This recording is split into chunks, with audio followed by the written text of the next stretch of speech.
Today, the Wise Use Network team is in Cherryville, North Carolina at the Cherryville Historical Museum located at 109 East Main Street in Cherryville.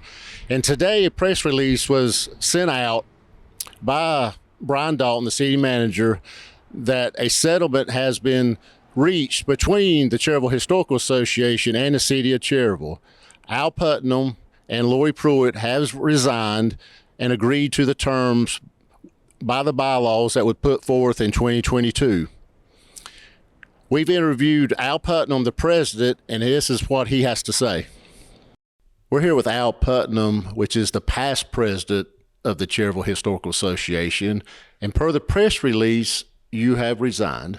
I have resigned, and our agreement with the city says they're going to look for their 5 board members, and once they're in place, once they decide and have a meeting themselves to figure out who's the president, who's the treasurer more than anything, as well as the secretary, I guess, but get their feet under the ground. We're going to turn over the checking account and everything else like that. But the building itself will be open as the museum, and it will not will continue to operate the way it is until that happens. Laurie and I both have been encouraged to apply. I don't know whether or not we really want to, but that'll have to be some thought into that process. This has not necessarily been fun at all, but we did preserve the building as a museum. We've preserved the building itself. We've preserved the artifacts, and they're going to be here for a very, very long time. I don't think we're gonna in the future.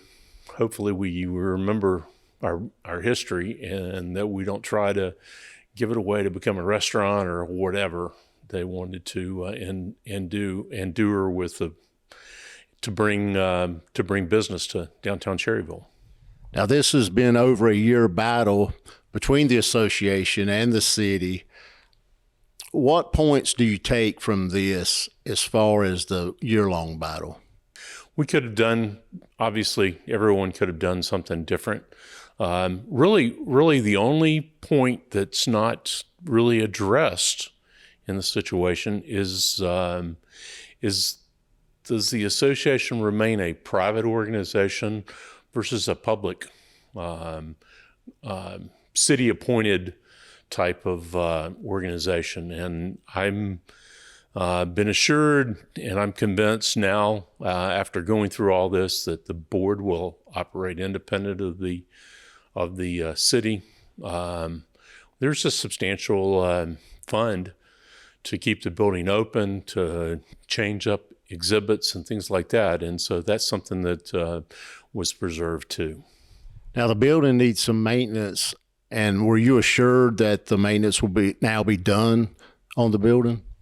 Yeah, we have a water infiltration problem. We continue to have a water infiltration problem. The plaster on the wall is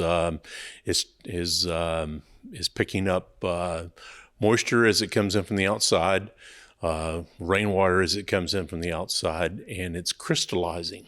And so it pops the surface of it off. There's a bunch of reasons why that's happening. Again, plaster is something that breathes, it lives with the building. So once you start putting a latex paint on top of it, or a varnish on top of it, or an oil-based paint, you've kind of basically encapsulated it. And that's, I think, where over the years that we've gotten into trouble from that standpoint. Now, the artifacts in the museum, they are safe now, and so you can rest assured that the families do not need to come and get their artifacts, that they will stay. Correct. The artifacts are safe and secure. They're here to tell the story of the history of Cherryville. Anything else you'd like to say? No, I think that's pretty much it. I appreciate all your support from Wise News Network, and can I hoot at that point or whatever? So, whoo hoo, and go from there. We really appreciate your support behind us. You were always here to be a sounding board with when we needed that word out into the public. Well, thank you. I think this situation with the museum has actually made the community closer together. Everyone knows people now. They know that the museum is here now, more so in the past year than they have in the past 30 years. That's exactly right.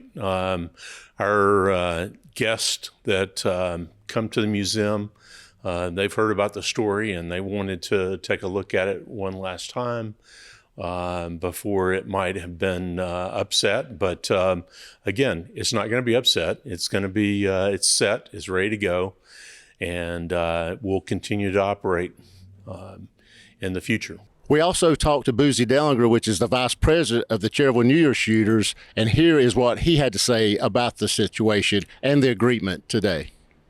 Well, I'm glad they've come to resolution, but this has been going on for over a year, and it could have been settled numerous times. We had, me and Dalton, Brian, had a deal kind of worked out, and then the council members didn't agree with it.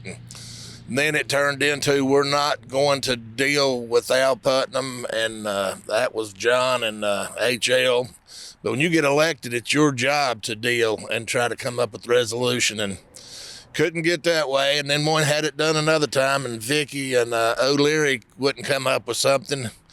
He had figured out he'd paid too much for it, and the city let him out of the contract and then tried to blame it on Al Putnam. But the real hero in this whole story is Al Putnam, because the city can sit and say what they want, but to start with, they were going to sell it and move the museum, and the artifacts didn't go with it.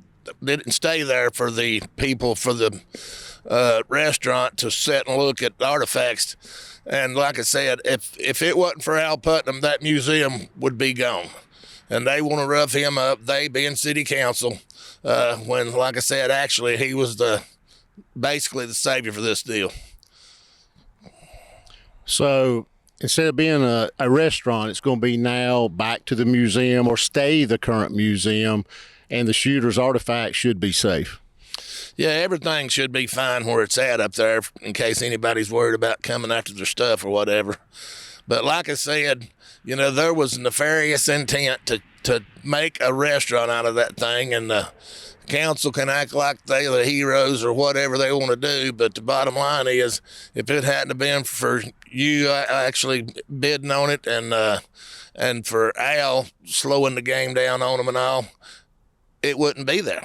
That's the bottom line. And like I said, everybody can stand around and act like they're a hero. I went up there a dozen times talking to try to get some support from the council members, and I wasted my time. I wasted my time and poured my heart up there, poured it out to try to get somebody to listen, and they had pre-written statements. Like I said, going up there and talking to them, I might as well got over here and talk to a tree, because there's no transparency up there. And, again, I don't have to deal with these people, but there's no transparency. As far as I'm concerned, the crowd up there is a joke. Also, we interviewed H.L. Beam, the mayor, and Brian Dalton about the situation and the agreement, and here's what they had to say. My thoughts is worked out perfect. We come to an agreement, the city and the museum board, Mr. Putnam, Ms. Pruitt, and we were able to come to an agreement, and we're going to move forward with the museum being at 109 East Main Street.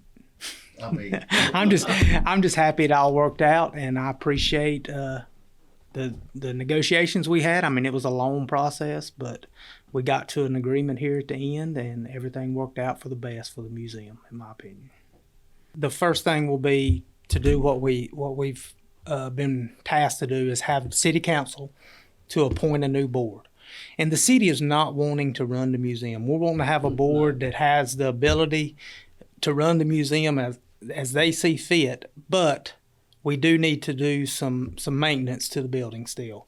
I did get up on the roof the other day after we had 4 or 5 inches of rain, and there's no evidence of any leaks right now in the roof. So there is some issues. I think you'd been in there, I believe, earlier. The heating system doesn't seem to be working on the first floor like it should be.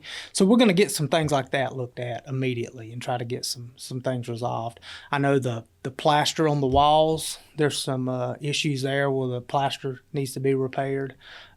Just, issues like that. Now, if the roof does need repair, yes, we need to get that done immediately.